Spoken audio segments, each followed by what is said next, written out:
এই যে বললেন যে মোটরসাইকেলের সাথে গতি, যেহেতু আমি গতি জোরে বল করতাম, তাহলে এটাও ওই গতির সাথেই আমি মোটরসাইকেলের বিজনেসে আসা। এটার জন্য আমাকে সাকিব আল হাসান অনেক হেল্প করেছে, যেটা সত্য কথা। সাকিব ভাইয়ের কারণেই আমি এই ডিলারশিপটা পেয়েছি। আমি আর তামিম ভাই একসাথে থাকতাম একই ফ্ল্যাটে। সাকিব ভাই থাকতো আমাদের একটা ফ্ল্যাট না ২ টা ফ্ল্যাট উপরে থাকতো। তো আসলে ওই দিনগুলো আসলে অনেক মজার ছিল আসলে।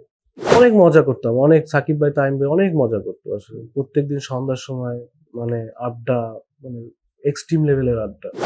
যখন সবাই PS5 এ ধরেন, তখন তো PS5 ছিল না, PS3 আর 4 এগুলো। তখন আপনার হচ্ছে সবাই গেম খেলতো, খাবার-দাবার বা অন্যরকম একটা মজা ছিল। অনেক ক্রিকেটাররা আসতো।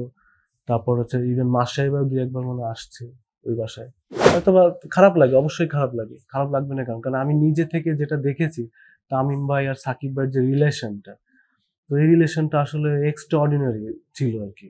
আন্ডার-19 থেকেই কোহলির সাথে আমার একটা মানে একটা টুকটাক ছোটখাটো একটা ঝামেলা লেগেই থাকতো আরকি আন্ডার-19 এ। তখন আসলে ও আন্ডার-19 থেকেই ও একটু অ্যারোগেন্ট টাইপের ছিল। আমি সবসময়ের জন্য চেষ্টা করতাম যে বিরাট কোহলির উইকেটটা আমি নিবো। বাট আমি ওরে 100% এফোর্ট দিয়ে বল করতাম। যে আমার যে স্পিড, তার চেয়ে আমি চাইতাম যে ওরা আরেকটু বেশি জোরে বল করার জন্য। আমার কাছে মনে হয় যে তামিম ভাই জিনিসটা নিয়ে অবশ্যই আ সরকারের সাথে কথাবার্তা বলবে এবং এটা বলা উচিত। কারণ সাকিব আল হাসান যে বাংলাদেশে সবাই চায় যে একটা সম্মানের সহিত সে খেলুক। মাশরাফি ভাই তো বাংলাদেশের ক্রিকেটে মাশরাফি ভাইয়ের অবদান অনেক। এটা আপনাকে স্বীকার করতেই হবে। বাংলাদেশের সর্বকালের সেরা ক্যাপ্টেন। রিয়াদ ভাই, মুশফিক ভাই বাংলাদেশ ক্রিকেটে এদের অবদান অনেক।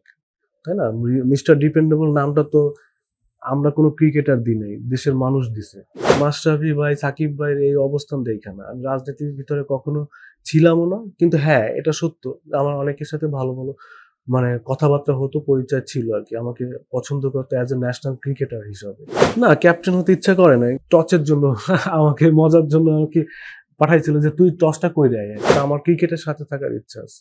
রুবেল হোসেনের সঙ্গে ইন্টারভিউর দ্বিতীয় পর্বে আমরা আছি। রুবেল, আপনি এই যে ইন্টারন্যাশনাল ক্রিকেট থেকে অবসর নিলেন, আমি দেখছিলাম স্পেশালি ভারতের গণমাধ্যমে, আমি ইন্টারন্যাশনাল কিছু গণমাধ্যমও দেখেছি, তারা ওই যে বিরাট কোহলির সঙ্গে আপনার ঝামেলা, সেইটাকে টেনে এনে তারা স্টোরি করেছে, এডিট করেছে যে কোহলির সাথে ঝামেলা করা সেই ক্রিকেটার অবসর নিয়েছেন, তাদের পার্সপেক্টিভ করেছে। কোহলির সঙ্গে আপনার এত লেগে যেত কেন? প্রবলেমটা কি ছিল বিরাট কোহলির সঙ্গে?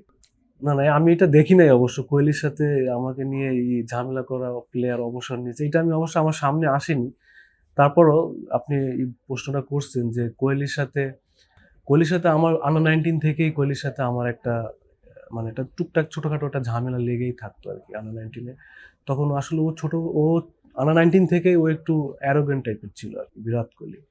তো স্টিল হয়তোবা ন্যাশনাল টিমের শেষের দিকে যে একটু হইছে, চেঞ্জ হইছে। বাট ন্যাশনাল টিমে যখন শুরুতে ছিল তখনও আপনারা ভালোমতো দেখেছেন যে ও একটু মাঠে কিন্তু খুব এগ্রেসিভ থাকে আরকি। তো আন্ডার-19 এ আরো বেশি থাকতো। আন্ডার-19 তো আমাদের ওই একটা ম্যাচে সাউথ আফ্রিকায় একটা ট্রাই নেশনের একটা ম্যাচে, তো ওইখানে আসলে আমাদের আন্ডার-19 ন্যাশনাল টিমের উপরে একটা ম্যাচের ভিতরে তো ও খুবই এগ্রেসিভ হয়ে ছিল আরকি। আমাদের যে ব্যাটসম্যানই যেত আরকি, তারে আপনার স্লেজিং করতো। মানে স্লেজিং করার একটা লিমিট থাকে। সে উড়াধুরা স্লেজিং করতো আরকি। বুঝছেন? যা ইচ্ছা তাই বলতো এরকম। তো ওইখান থেকেই আসলে আমি ওকে বোল্ড করি লাস্টের দিকে না, মিডল অর্ডারের দিকে আরকি, এরকম টাইমে। তো আমি ওকে বোল্ড করার পরে দেন আমি ওকে উল্টা স্লেজিংটা করি আরকি। তখন ও আমার দিকে তেড়ে আসে, আমি ওর দিকে উল্টা তেড়ে যাই আরকি।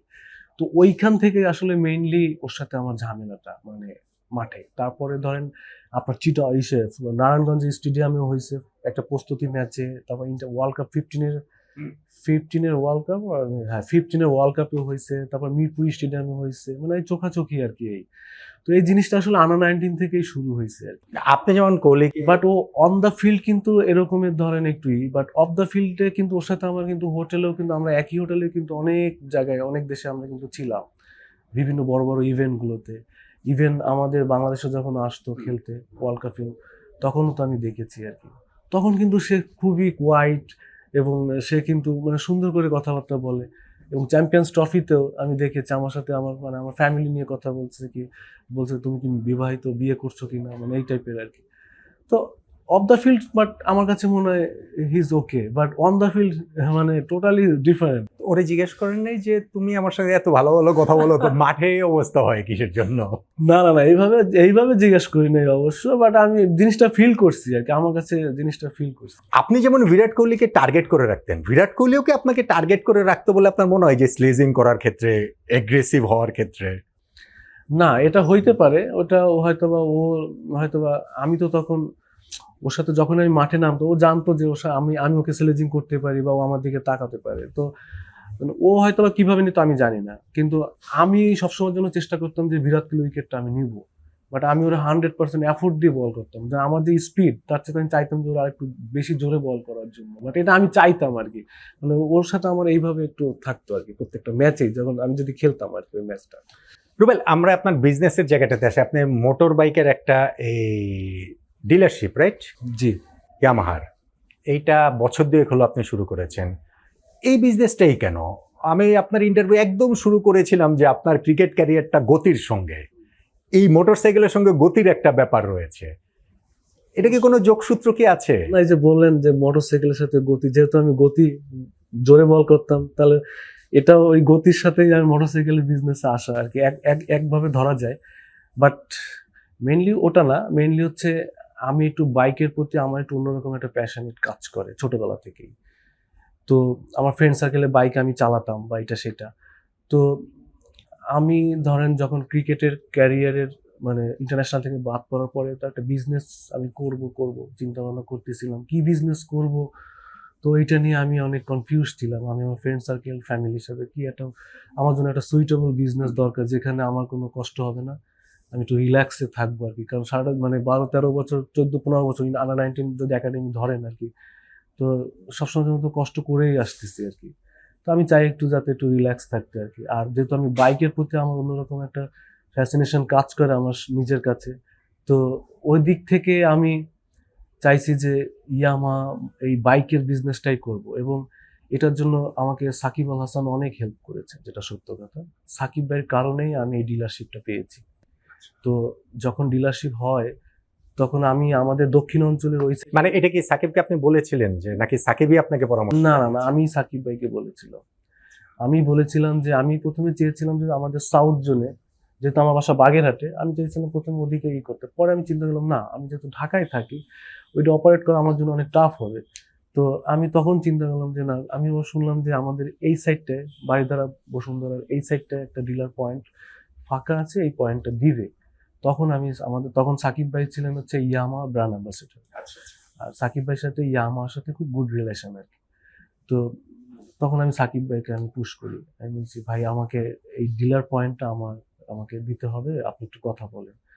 তখন সাকিব ভাই কথাবার্তা বলে আমাদের এসসিআই মোটরসের যে এমডি, তো তার সাথে কথাবার্তা বলে তখন আমাকে এই ডিলার পয়েন্ট আমাকে দেয়। কেমন কেমন যাচ্ছে ব্যবসা?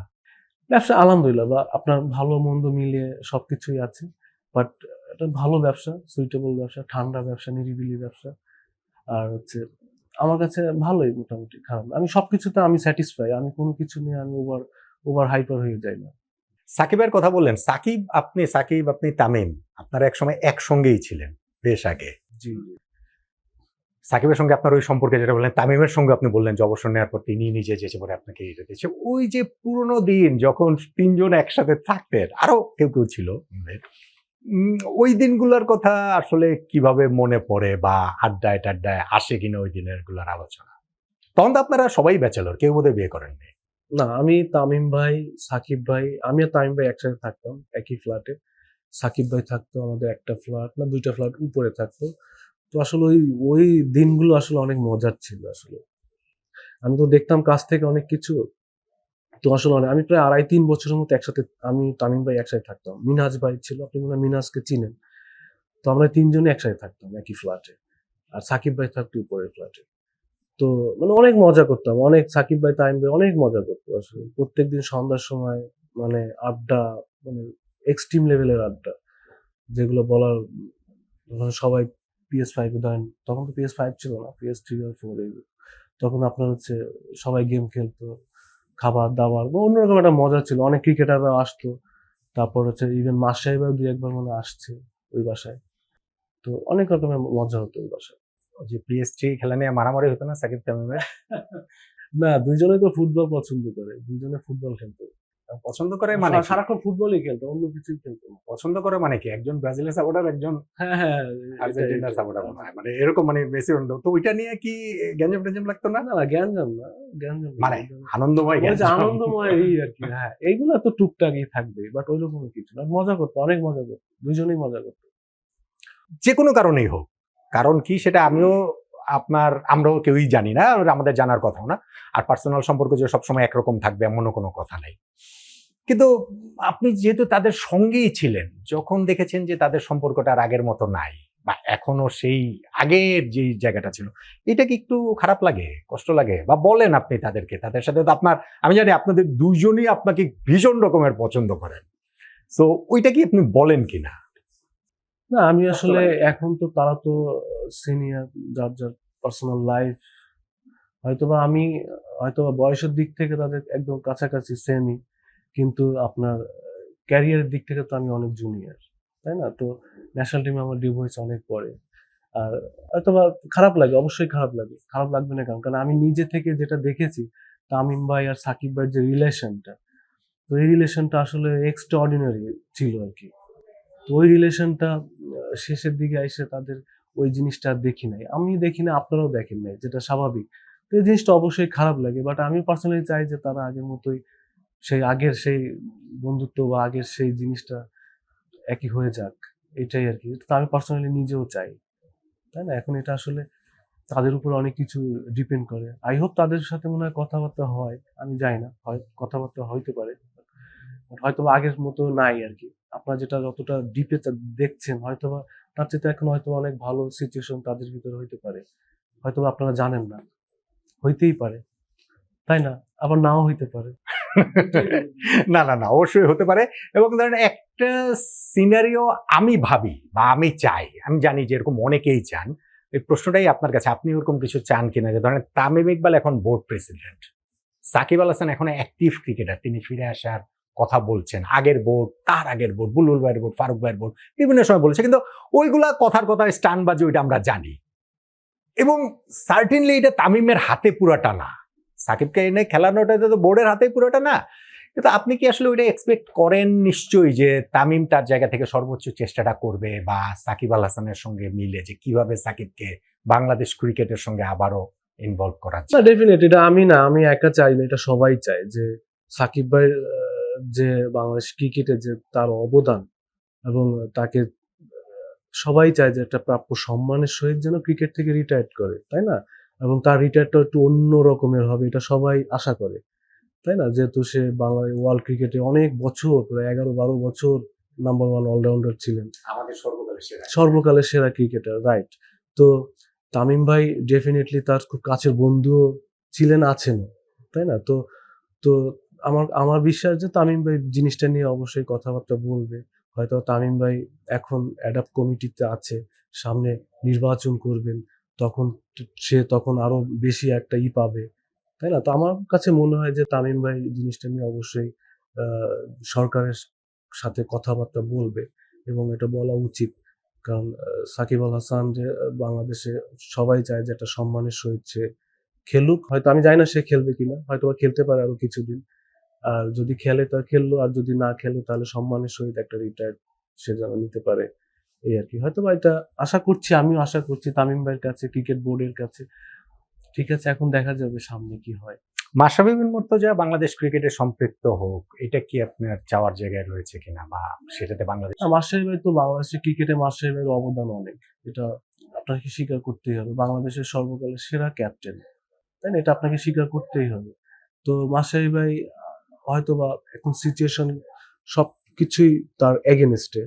আমি জানি না, বাট বাংলাদেশ ক্রিকেটে মাশরাফি ভাই আসুক, এটা তো সবাই চায়। মাশরাফি ভাই, তারপরে সাকিব ভাই, যারা আছে এরা সবাই একটা সময় বাংলাদেশ ক্রিকেটারদের সাথে কাজ করবে। তামিম ভাই কাজ করতেছে, তাই না? এটা তো সবাই চায় যে তারা ক্রিকেটারদের ভালোর জন্য কাজ করবে।